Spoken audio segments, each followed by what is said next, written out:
عزیز نے روسٹرم کے پیچھے کھڑے ہو کر جب کہا کہ جناب محترم میرے لیے تو میں سمجھتا ہوں کہ ہمارے لیے اب ایک ہی راستہ بچا ہے کہ ہم کشمیر پہ ایک نیا محاذ کھول دیں، تو پرویز مشرف یہ سنتے ہی آگ بگولا ہو گیا۔ حالانکہ یہ کوئی ایسی بے جا جنرل شاہد عزیز کی بات نہیں تھی۔ اگر اس وقت یہ حوصلہ کرتے اور کشمیر میں یہ فوجیں کمٹ کر کے اس پہ وہاں ایک آغاز کر لڑائی جنگ کو وہاں تک پھیلا دیا جاتا تو کارگل پر دباؤ ختم ہو جاتا، کارگل سے فوجیں ان کو وڈرا کرنی پڑتی اور ڈپلائی کرنی پڑتی کشمیر میں۔ لیکن پرویز مشرف کیونکہ اپنی انا کے ہاتھوں اس قدر مدہوش تھا کہ وہ یہ سنتے ہی غصے میں آ گیا اور کیا کہا، تو کہنے لگا یہ تم کیا کہہ رہے ہو، تم چاہتے ہو کہ میں بات کو اور بگاڑ دوں اور جنگ کو پورے علاقے میں پھیلا دوں۔ اس پر جنرل شاہد عزیز روسٹرم سے نکل کر باہر آئے اور اپنے ہاتھ کمر پر رکھ کر آپ نے کہا آپ نے جو سوال پوچھا ہے اس کا کوئی اور حل نہیں، مورچوں کو گرنے سے بچانے کے لیے اور طریقہ بھی نہیں، میں جنگ پھیلانے کے نہیں بلکہ آبرومندانہ طریقے سے اپنی فوج کو نکالنے کی تجویز پیش کر رہا ہوں۔ اگر آپ سے میری اس بات سے اتفاق نہیں کرتے تو کوئی اور طریقہ آپ پھر ڈھونڈ لیں جس سے ہمارے جوان دشمن کے نرغے سے بچ کر نکلنے میں کامیاب ہو جائیں۔ جنرل شاہد کہتے ہیں کہ جب NMOC کی میٹنگ ہو رہی تھی تو لیکن دوسری طرف کارگل کی سنگلاخ چٹانوں سے اور چوٹیوں سے ہماری پوسٹیں لگاتار گر رہی تھی۔ سوچا یہی جا رہا تھا کس طرح اپنی بچی کھچی عزت بچا کر وہاں سے نکلا جائے۔ پاکستان ایئر فورس کو تو پہلے ہی اس پکھیڑے سے باہر رکھا گیا تھا، لیکن انڈین ایئر فورس تو تابڑ توڑ حملے کر رہی تھی اور ہمارے جوان مسلسل ان کی زد میں تھے۔ اب NMOC کی یہ میٹنگ کی عجیب منطق یہ تھی کہ پہلے تو خام خواہ خم ٹھوک کر LOC کو عبور کرتے ہوئے چڑھائیوں پر چڑھ گئے، ان کی ٹائیگر ہلز پہ قبضہ کر لیا اور جنگ مول لے لی۔ اب اپنے ہاتھ باندھے اتنا بھی ان کے اندر حوصلہ نہیں رہا تھا کہ دشمن اپنی کارروائی کر رہا تھا اور یہ اس قدر خوف زدہ اس میٹنگ میں تھے کہ ان کی ہوائیاں اڑ رہی تھیں۔ پاکستان کی آرمی کی لی گئی کئی چوکیاں اور انڈین فوج کے قبضے میں جا چکی تھیں اور کچھ گرنے کو تیار تھیں، جس کی رپورٹ GHQ کو نہ کی گئی بلکہ جھوٹ بولنے کی تمام روایات کو برقرار رکھتے ہوئے غلط رپورٹ دی جا رہی تھیں۔ حالانکہ باقی ماندہ پوسٹیں دشمن کے بدترین دباؤ میں تھیں۔ کارگل کے محاذ پر ڈٹے ہوئے ہمارے بہادر غیرت مند جوانوں، پاکستان ایئر فورس کا اس جنگ میں شمولیت سے انکار نے جوانوں کے حوصلوں کو پست کر دیا۔ اب اپنے جوانوں کی جان بچانے کا واحد آبرومندانہ محفوظ راستہ یہ رہ گیا تھا کہ اس جنگ کو کشمیر کے دیگر علاقوں میں پھیلا دیا جائے تاکہ دشمن کا کارگل سیکٹر پر دباؤ کم ہو جائے، کیونکہ اس طرح انڈین فوج کو اس محاذ سے اپنی وفرز، توپیں اور فوج نکالنے پر مجبور ہو جاتا اور ہم اپنی فوج کو محفوظ راستہ ان کو مل جاتا اور وہاں سے ہم نکل جاتے۔ وہ کہتے ہیں کہ یہ NMOC کی آخری میٹنگ تھی۔ پھر چند روز کے بعد جنگ بندی ہو گئی۔ اب سوال یہ پیدا ہوتا ہے کیا اس جنگ کے اختتام کی حکمت عملی بھی یوں ہی طے کی گئی تھی کہ اسی طرح شرمندگی میں چادر لپیٹنا ہی مقصود تھا؟ اور پھر کچھ عرصے بعد جمہوریت کی بساط بھی پرویز مشرف کے ہاتھوں لپیٹ دی گئی اور فوجی حکومت آ گئی۔ کور کمانڈر کانفرنس میں کسی کور کمانڈر نے کارگل کے حوالے سے اسے جب قطعی ناکام کہا تو جنرل پرویز مشرف کی شاید دکھتی رگ پہ ہاتھ پڑ گیا تھا، وہ پھٹ پڑے اور غصے سے کہا کیسی ناکامی؟ تمہیں معلوم ہے کہ اس سے کشمیر کاس کو کتنا فائدہ پہنچا ہے؟ کارگل کی وجہ سے دنیا کی توجہ اس پر مرکوز ہوئی ہے، انہیں یہ باور ہو گیا ہے کہ کشمیر کے لیے ہم کہاں تک جا سکتے ہیں، یہ ہماری فتح ہے۔ حالانکہ اس مہم جوئی کے نتیجے میں پورا ملک ہی ہل کر رہ گیا تھا، ہزاروں فوجیوں کا بے سود خون بہایا گیا، کشمیر وہیں کا وہیں موجود رہا۔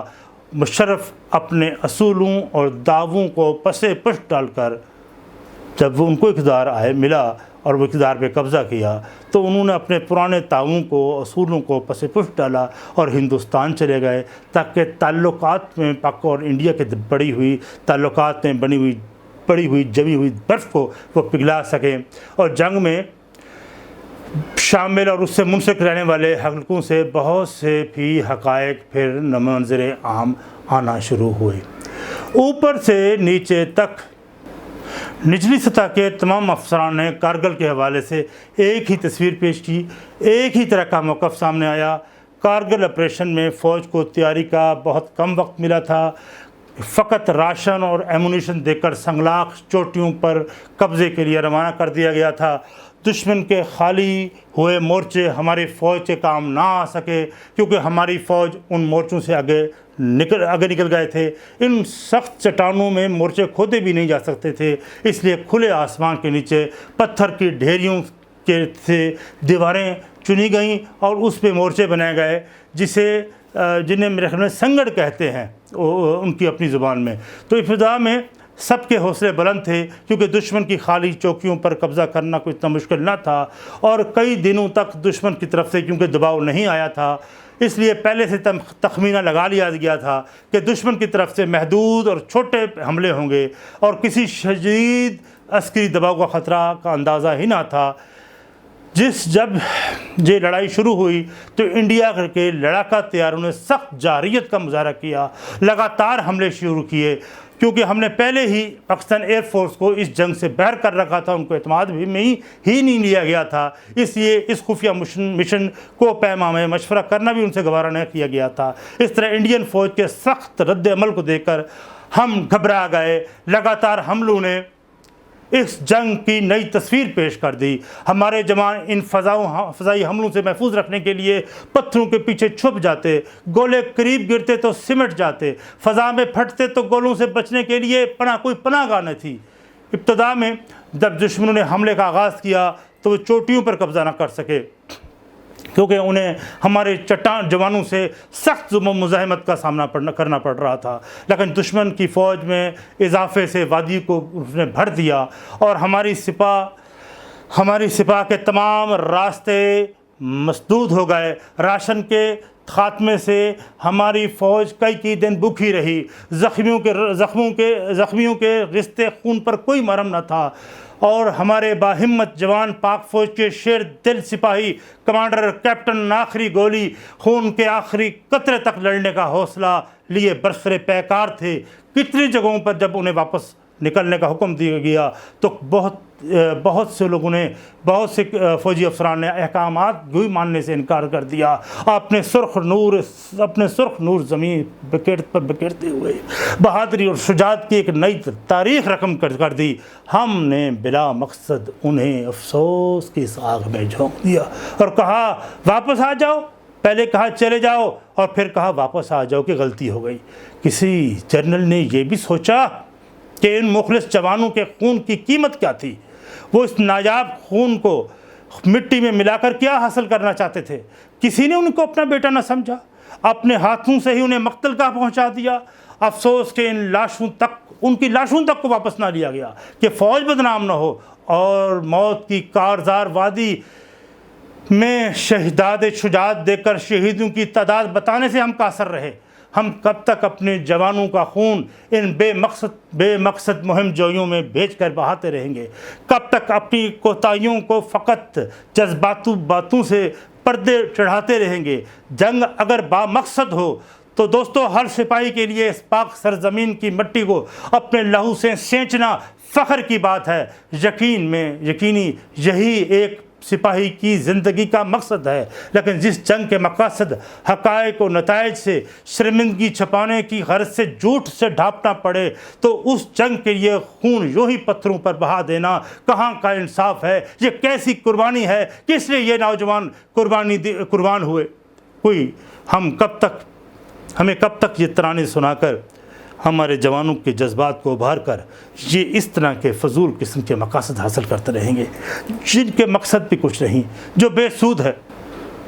اب سوال یہ پیدا ہو کہ اس کارگل کا آپریشن یعنی آپریشن کوپہما یا انکوائری کیوں نہ کروائی گئی، اور اس ناکام مہم جوئی کے نتیجے میں پاکستان کو جس طرح کا نقصان پہنچا اور سبکی کا سامنا کرنا پڑا، بین الاقوامی سطح پر ساکھ کو ناقابل تلافی نقصان پہنچا، اس کی تلافی کیوں نہ کی گئی؟ اس آپریشن کے ذمہ داران کے خلاف کورٹ مارشل کیوں نہ کیا گیا؟ لیکن اس اہم سوال کا جواب ہم آنے والے اس وقت کے لیے اٹھا چھوڑتے ہیں جب یہاں اس ملک میں سچ اور انصاف کا راج ہوگا۔ بقول فیض احمد فیض، کدھر جانے کو رخ تھا، نہ کوئی جہاں ہو نہ کوئی منزل، کسی مسافر کو اب دماغ سفر نہیں ہے، یہ وقت زنجیر و روز و شب کی کہیں سے ٹوٹی ہوئی کڑی ہے، یہ ماتم وقت کی گھڑی ہے۔ آپ تمام دوستوں سے گزارش ہے کہ آپ میرے اس چینل کو تلاش حق ود عامر ہاشمی کو سبسکرائب کریں اور اس کے آئیکن بٹن کو جو بیل والا بٹن ہے اس کو بھی پریس کریں تاکہ آپ کو مزید بہتر ویڈیوز اور ایسی ایکسکلوسیو سٹوریز آپ کو ملتی رہیں۔ بہت شکریہ۔